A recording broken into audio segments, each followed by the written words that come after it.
How's it going, everyone? Derek from Make Media Studios, and this week I have my friend from San Jose State. He is a storyboard artist. This is Justin Bruce Lee. Hi, everyone. Thank you for having me, Derek. You're welcome, bud. Hey, I loved your short film, first of all. Oh, thank you so much. That means a lot. So I just wanted to deep dive into it. I'm a firstborn myself, so it kind of... Oh, yeah? That's awesome. Yeah, because, me and my whole team are all firstborns, too. So, yeah, it's really cool. I mean, so you want me to start with the story? Tell me about it. You don't have to spoil it for anyone if you want people to come out and see it. I'm going to let you plug that, where it's going to be shown and all that. But tell me about it. Okay, so how we got to this idea, Eric, my roommate, he came in just, talking about his feelings, when he came back from L.A., and he just said, my mom just told me, it's okay you're not number one because... his sibling is doing really well in her dance competitions and all that. So, and then Eric, gets the pressure of being the firstborn, not succeeding as much as his younger sister. But, Eric loves his sister and all that. Right. So we're trying to create a story to connect with that feeling of, feeling to be pressured. But then, we're trying to, the pressure from the parents. Yeah, pressure from the parents. And we're trying to break that expectations from the parents so you could do whatever you want without having to pressure your parents, right? Without the expectations. Right, and showing that sibling bond, too. Exactly, because for me, I'm the only child. And so I always wanted a little sister. And so I want to bring that connection to that, too. So, this is my ideal. I wish I could have this kind of, little sisters, this bond with. And then also mixed in my Kung Fu background because I used to do a lot of Kung Fu competitions. Okay. Back in high school. So we're trying to combine my Kung Fu with Eric's feelings into a story. That's cool. And so that's how we made Firstborn. Yeah. So did you guys write, you guys wrote the story together? Yeah, so I wrote a screenplay. Okay. Or, just to write down so I could start storyboarding for it. And I worked a lot with my advisors from my program. Okay.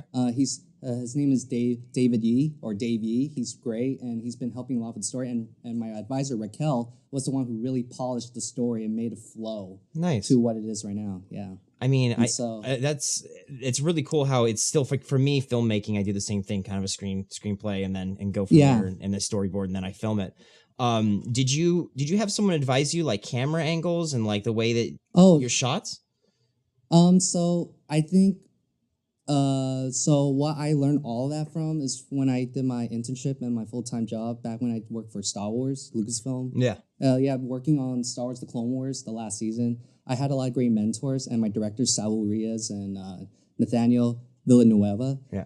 They're great people to learn from, and they taught me so much about composition and live action because when I came into that program, I only had animation, the mindset. And so what's different, they were saying, you got to really study live action. And it's like, oh, snap, it's a totally different mindset. So it was for the first month, I was so, my brain was dead of taking all this information about learning composition and everything. Yeah. So, I learned a lot from Star Wars. And then my dad was able to help me a lot because my dad is also an episodic director for Star Wars. So he was able to be my little mentor, and I show him if the composition is good and stuff. So but a lot of it is just working together with my mentors and my advisors. Yeah, that's cool. So you man, I don't want to jump right into Star Wars yet. I know, because it's there's so much it's really cool. I love seeing how you're succeeding in all these little adventures, man. It's really cool. I feel like I know a lot of people in the filmmaking world and stuff, and we're all trying to find our way and stuff, and it's really fun watching what you're doing. Yeah, it's awesome. Yeah. So you used a lot of your mentors to help you write the story. Who was your main? You had 3 people that wrote and filmed it, right, or made the animation. Yeah, so it was the main animation was me, Eric, and David. Okay. Mm-hmm. Yeah. So how does, let's just break down animation for me, because I started animation when I was a kid. I think I took my mom was in art school. On Wednesday nights, I'd go with her, and I used to use PowerPoint, and you can make the slides go by 24 slides a second, and I used to animate a ball. That's when I was a kid. What software? What are you doing to create this type of animation? Yeah, so for Firstborn, the softwares we use is Toon Boom Harmony, and for storyboarding, it's Toon Boom Storyboard Pro. Okay. Yeah. And we also use Maya for the 3D assets. Okay.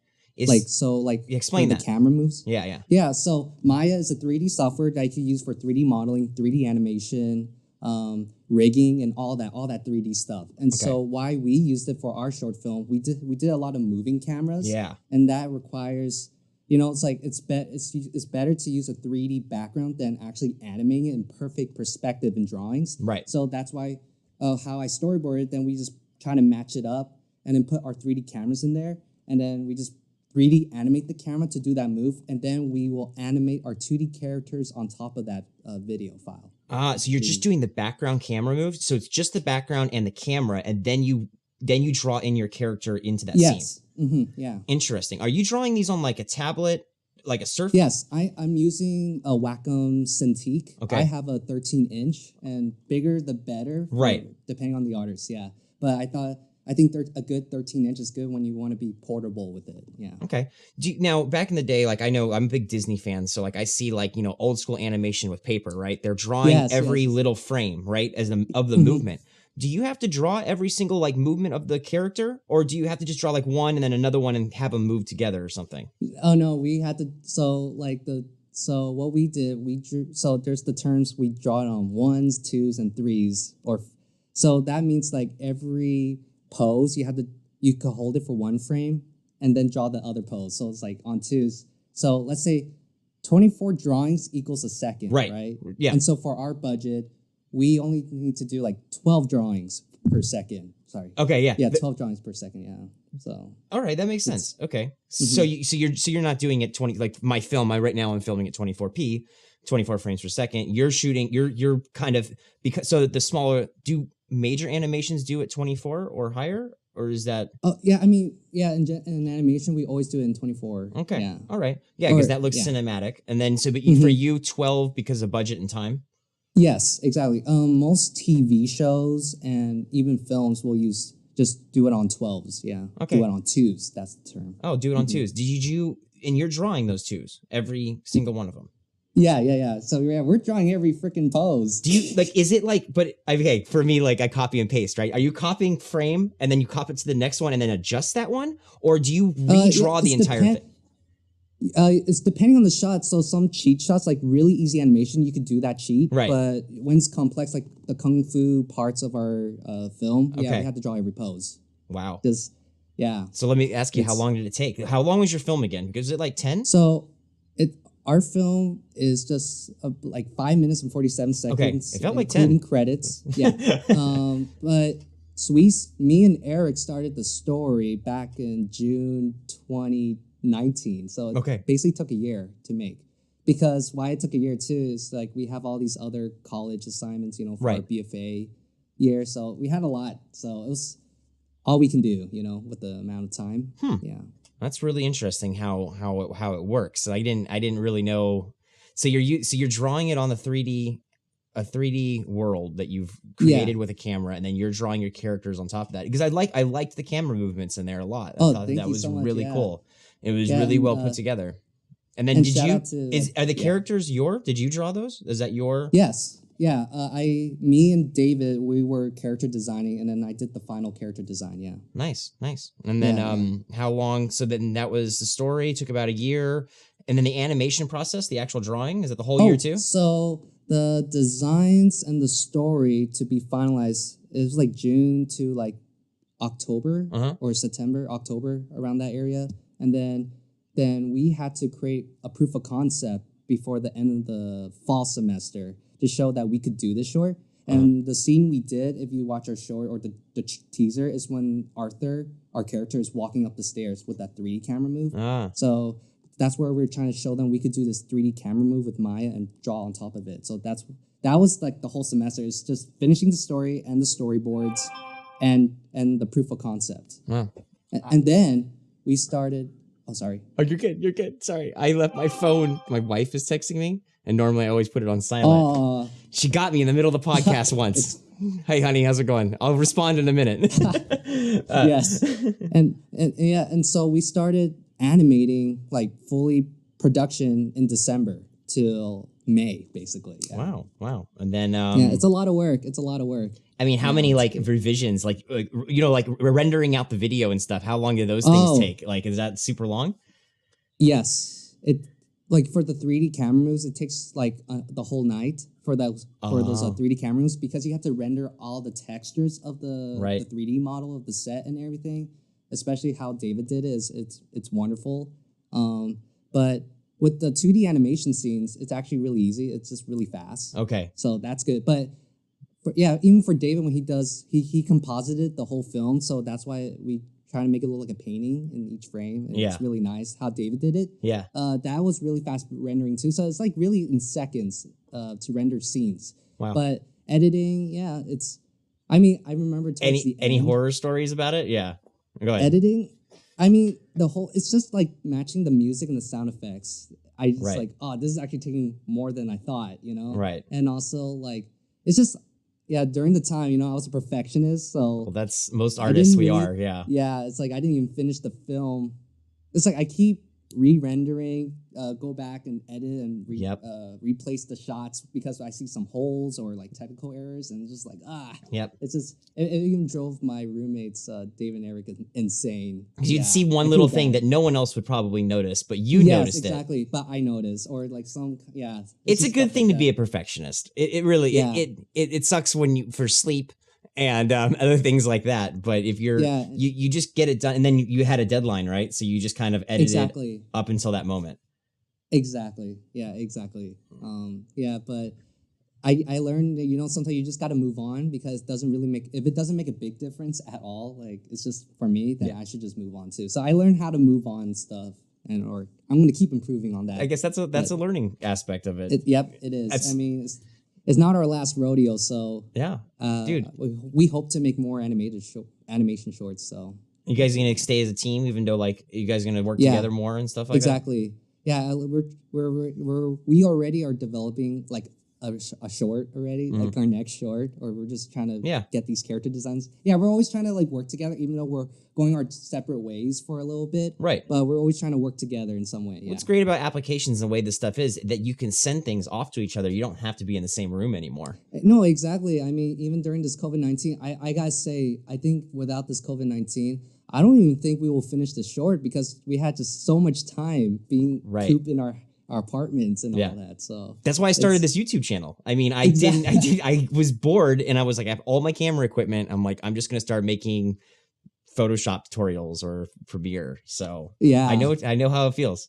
No, and you're doing great, man. I've been learning a lot from your channel like, about live action, especially. Yeah, it's because I learned it's really good to just, as an animator or a storyboard artist, to study live action because you never know what jobs you're going to get. Especially in Star Wars, you have to really know your live action. All right, well let's move into Star Wars here.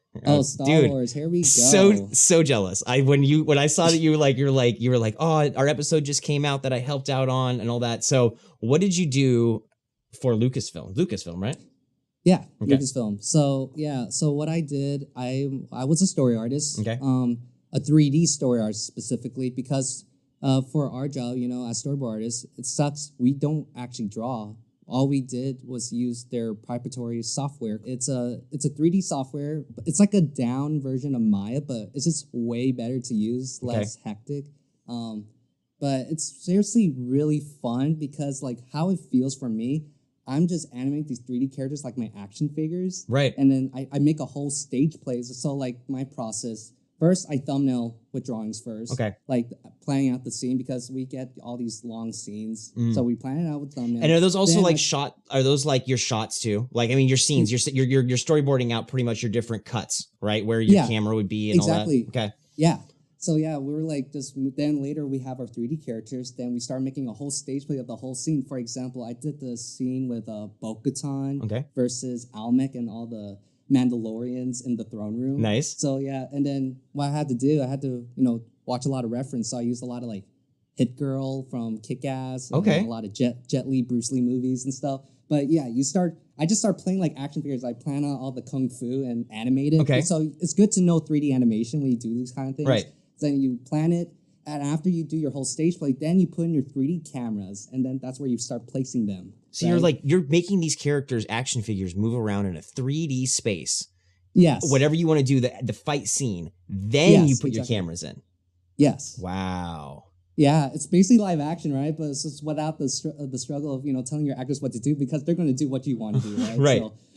So I just put on the cameras. Then they even have an editing software for it, so I start editing myself after that. So wow. if I just want to put another close up, I just add another camera and record that close up, and then I just edit it into the timeline, and then we make our whole scenes just like that. The computers and processing power that has to be behind that. I mean, are these on servers? Is everyone like shared network type of thing? Or you know what I mean? Yeah, it's a shared network in Lucasfilm. Yeah. Wow. So they're all just like, and all these assets, all these Star Wars assets are just there for you to play with.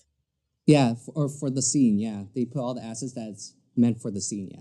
Exactly. Jeez. Okay. How? So is this up in San Francisco? This is actually. Yeah, this is in the Presidio in San Francisco. Okay.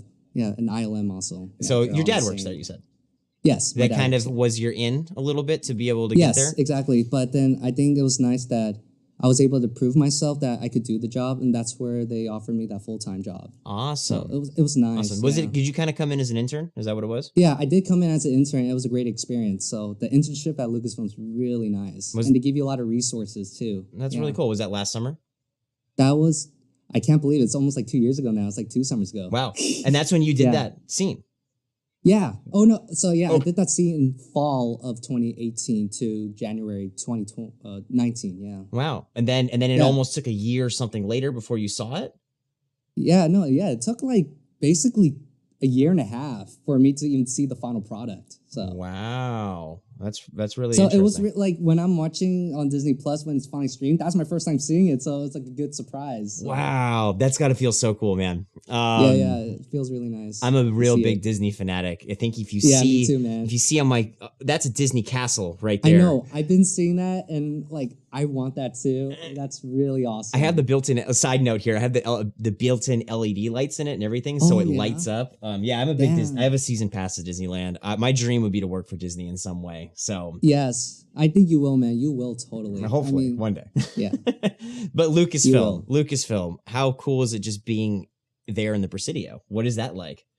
It's really, really nice. I mean, I love the community. They're all very great people, and you learn a lot from them. And yeah, I was lucky enough to have to be close with my intern friends, or because a lot of my friends, some of my friends are from school too. Mm-hmm. Yeah, but it was just really nice just to work together, and then you just take a nice walk out there, and it's like we're near the Palais of, I think it's called the Palais of Arts. The Palace of Fine Arts. Palace of Fine Arts. Yep. For some reason, it looks like Naboo from Star Wars. I always see it like that. It does. I agree. But you can take nice walks there, but it's a great. I like the whole campus in general. Inside, you got all these Star Wars statues all around, and these nice collection from George Lucas, all his movie posters from old movies. So yeah. Any cool things you saw? Anything you got the cool artifacts you got to see there? Was there any Indiana Jones stuff? Yeah, I mean statues. Yeah, I mean they took it down. It's for the visitors. They used to have the Indiana Jones the stone. No, is it the stone? Is it the or the? Is it from the Holy Grail? The Holy Grail. Okay. They used to have the Raiders. From the Raiders of the Lost Ark. Yeah. Yeah, but I mean now they replace it with all these Star Wars: The Last Jedi. All the new Star Wars trilogy stuff. But yeah, you see some really cool exhibits the costumes, the props. Just for all the visitors who comes. Nice. Yeah, it's really cool. I would love to. Really Maybe one day when you get that job, if you can show me around one time. If I get the job, I'll totally show you around. Yes, what do you got? For sure. So what are you applying for, and what's the position? What are you gonna be doing? Same thing. So I mean, right now I'm just looking for any story artist jobs, storyboard jobs, and then if I get to Lucasfilm, it'd be cool just to do what I've been doing and just keep learning from them. Yeah, that'd be great. Just doing the same old story artist jobs. Nice. Yeah, I'm just looking for that kind of jobs. That's what you like doing the most, the story artist, pretty much. Yes. That sounds like a lot of fun. Really love to see. And then and I love just collaborating with great people for an animated short. That's always great also. So it's really cool. That's really cool. Yeah, my end goal is to be a showrunner for a show one day. That's my end goal, right? Yeah. When I'm old. Yeah, when I'm 50. Yes. Mine too, a director, right? That would be my being the director on a set would be my final That'd be my best place. Exactly. Yeah, that's the dream, man. That's the dream. That's the dream. Oh, I know Derek, maybe. Yeah. Oh, look at what's up. It's Justin. No, that'd be really cool, man. I mean, I'm seeing these crazy things like it's kind of animation because it's more so like the Mandalorian, right? Have you seen like the background that they shoot on? That it's a full. I mean, I haven't seen it in person. I only been watching the Disney Plus series, but it's so awesome. Oh, I mean, another example that the coolest thing I've seen from working there is since it's public now, so it's not secret anymore. But I was there when Ray Park was doing the whole Darth Maul fight with Ahsoka. Oh, with Claudia Kim. Yeah, it was a great thing to see. It's like seeing real Darth Maul just doing all the choreography of the lightsabers. Is he got like motion capture on and all that? Yeah, they have motion capture, and it was like crazy, like technology wise. What they're like Mandalorian, what they're filming, it's already basically animated. Like you just see the 3D models just following their movements and the action. So it's so cool. It's really cool. Like these like Jon Favreau with what he's doing with he started with Lion King and the technology they used to do 3D in these little worlds where they were filming in 3D. They put cameras with just sensors and they weren't really filming, but they were walking around through a 3D space. And it's like a mixture almost between animation and real world where it's coming together. It's like it's just technology and what ILM is producing. It's so awesome, and it's pretty crazy. Just it's gonna be really cool. I don't know. I'm just so excited for the future projects. Dude, you're already killing it, man. You're doing a really good job. Thank you so much. What so this film, these people out here that want to see Firstborn. Yeah, so for Firstborn right now, we only have the teaser out to the public right now because we're going through our film festival circuit, but hopefully we will release it later the end of this year or just a little bit of early next year. How does the film, tell me more about the film, the circuit. How does that work? Like applying for them and stuff. Where are you applying and how's it going? Yeah, so we had my animation advisor. Sorry, animation.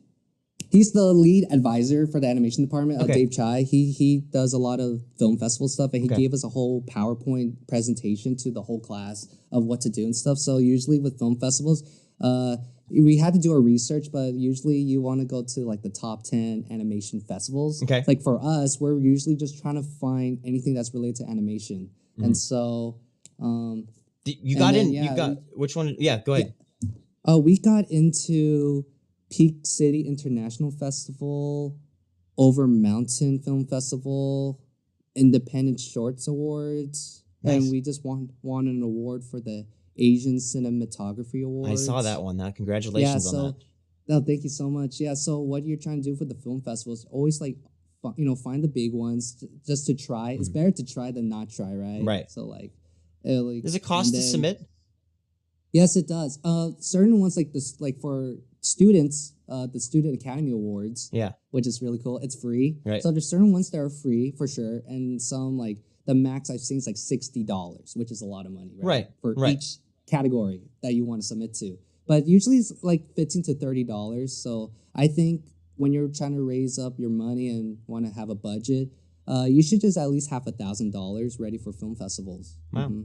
Okay, and so how many? How many? You still got more to apply to? When later this fall. And these are not. Well, I guess with COVID right now, right? Are these all going to be like a live stream type festival for people? Yeah, basically, it's all going to be live stream. Or some of them said we're just going to wait until it's ready. COVID-19's done, and we're just going to premiere it live. But most of them are online right now. That's cool. Where's do you have anywhere that's coming up?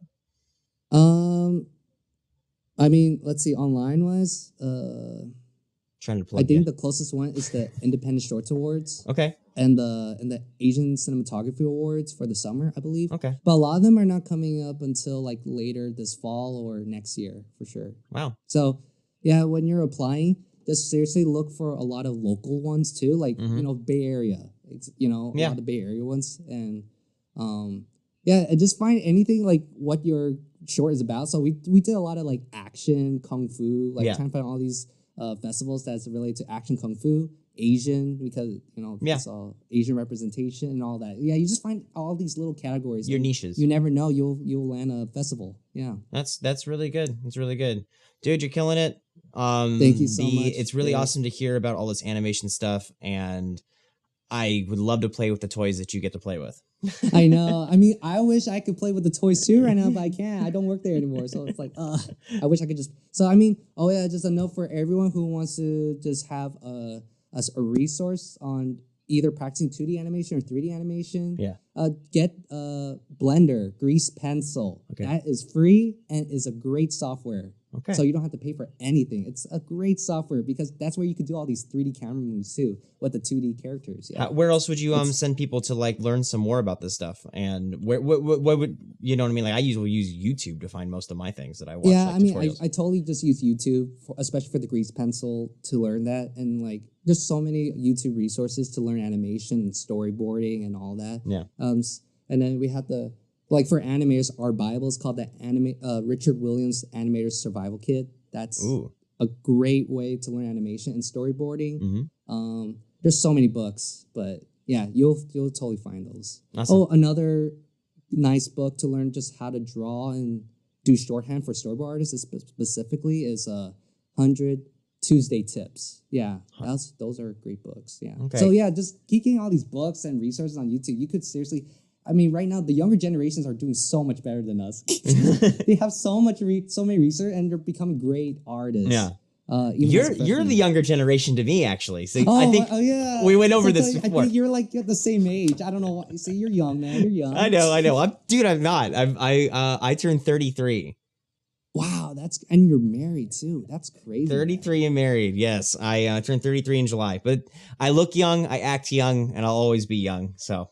And you always look young to me, man. I seriously thought you're my age. Yeah, everyone at San Jose State thought that too. But that's awesome. No, I mean, so what do you think about the San Jose State program? Would you suggest people to go to school for animation, stuff like that? Yes, you should. Yeah, like if you want to save money from all these, because a lot of the animation schools are really expensive for some people. So I think San Jose State is a great school. First, because it's also a state college too. So great people, great community. It's just they teach you a lot, and I'm really grateful to be from San Jose State. Yeah. All right.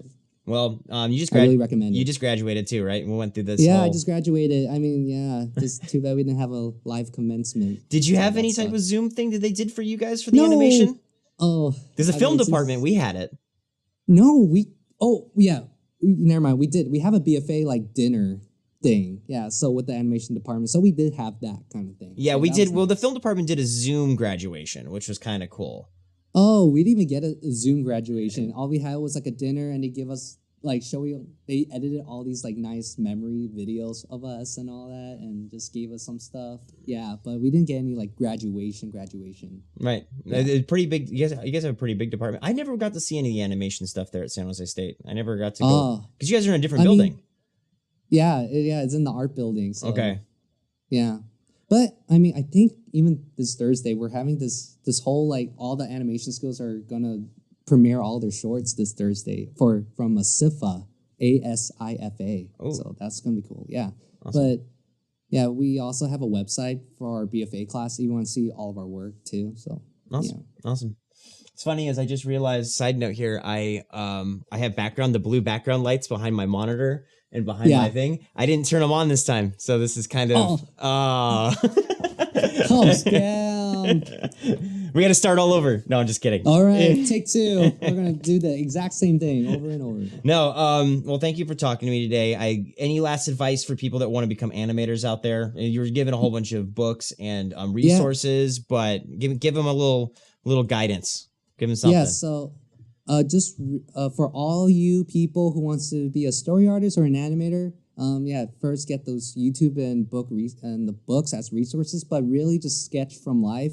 Just, instead of being on your phone outside. Yeah. I have a problem with that myself, but always bring a sketchbook outside and start drawing, anything you see that interests you, like people, the scenic or scenery that you really like. You just start really practicing every day, just sketching, and do as a storyboard artist, you do a lot of story moments. So you draw something that happened to you or how you feel that day. So it's like a little comic panel. But you just so make a little short story. Make a little short story. Yeah, exactly. And really study live action. it's just gonna really help you a lot, like to know how to be dynamic with your shots. So yeah, just really. Do you think that a lot of people like don't study enough live action? They think animation doesn't need that, or what? I mean, I wasn't like totally emphasized during the time, like my early years of San Jose State. Yeah. But later on with storyboarding, yeah, they told us to watch a lot of live action. But it's like a must now, I think, as a storyboard artist. Mm-hmm. Awesome. Yeah, because all these great 2D animated films that we are inspired from, they all study from live action too. So right, because you're trying to make animation look as real, but still be its own thing, right? But still be its own thing, because what we learned from Firstborn. Oh, sorry for going off track. No, please. Like because with Firstborn, we traditionally, because we have special effects and all this in our film, but before we didn't have anything. Right. We're just gonna do just a nicely shot kung fu sequence and all that. Yeah. But our teacher. Our advisors, Yuri Decker and Ryan Uways, they really emphasize, you know what, this all could be in live action. What can you make this film only for like an animated film? And so it's like, that is true, right? Like you could just do this in live action. What's the point of animation? So with animation, you're always trying to push the boundaries that you cannot do in live action. That's when we start using all these special effects and all this stuff, that you're always trying to implement things that only animation can do, right? Right. That live action cannot always do, Right. And also with camera movements. I mean, that's the thing in animation, you can do camera movements that's really, really hard to do in live action. Exactly. Mm-hmm. I mean, I always like appreciate seeing live action, how it works, because like what's nice with animation, you can change whenever you want, right? But it takes a while to make those shots. But with live action, you have to have everything precisely placed with the lighting and... I lost you. Oh no. Hold on. I think, am I back? Yeah, I lost you for a second. Give me a second. You there? Hey. Yes, I am here. Okay, you said something's lost in animation. Oh. That's where I cut off. Wait. Start over with your statement. Lost in animation? Oh, I said I just really appreciate live action, where with animation, even it's like what's nice with animation, you could edit, right? Without having to reshoot and all that. But it takes a long time. But with live action, even though you don't have to draw, I just really appreciate what you guys do with just placing all your sets and the lighting, and you gotta really get the nice camera angle and get your actors ready. It's just like, I just love... Because, like, in the end, I really like to tackle both live action and animation. Right. Somehow. And that's what I'm jealous of with animation is, like, it's so cool when you see, like, camera movements in animation are incredible, where you can, like, start on a close-up of someone's face and you can, like, have the camera fly out of a building outside, seeing the entire city, and then zoom back into another person in a different building. Like, that's what you could do that. And and that's what's really cool about animation and like the camera movements. I know. Animation is just like pushing it. What's your what are your like influences animation wise? Oh, my influence, I love watching Studio Ghibli, all their films, Disney movies, especially like all their animation is great. Yeah. Like seriously. I watch a lot of kung fu movies for all of my action stuff, like Jet Li, Bruce Lee, Jackie Chan, all that. They're great people. You know, they're all my idols. And animation wise, I also watch a lot of just like good anime, just really good anime, like Akira. Okay, I didn't get that much into anime. It's funny, like I never really was. The only anime I've really ever watched that I really liked was Attack on Titan, which was everyone that's not into animation, like they like exactly. It's all Attack on Titan, but I mean they're great. I mean like their animation is great, their camera, it's just all these like it's so inspirational. Like I really it's like as an animator, you're just trying to choose what you love, and then you bring your own voice to it. That's why I learned. I was watching. Like the behind the scenes for Toy Story, the newest Toy Story. Like the animation behind Toy Story is just incredible. And like their camera stuff, incredible. They use ideas from like real world cinematography, like lenses and stuff like that make it seem real. Like that's what's crazy. It's so great. Yeah, Toy Story 4. I love Toy Story 4. I know how. I'm a big Toy Story fan. All right, Justin. Thank you very much for being on the podcast. Thank you so much for having me. I'm going to link all of his I'm going to link all his stuff down below so you can follow him online on your Facebook and Instagram. Yeah, Instagram, And so they can find your work. Good luck with Lucasfilm. I'm rooting for you because you're my in. Thank you so much, man. Yeah. Good luck to you, Derek. You're doing great things. And yeah, you're a great filmmaker, honestly. You inspired me when we were filming that short. It was fun, right? We just did it real fast. Yeah, it was really fun. One day shoot, one day edit. And that was... Yeah, we all were professional, and yeah, it was a lot of fun. Really happy. It's so awesome. I had to send you a link to it so you can watch it again, because you probably haven't seen it in like a year. Yes. All right, everyone. I guess that's another Make Media podcast. Thank you, Justin. And we are out.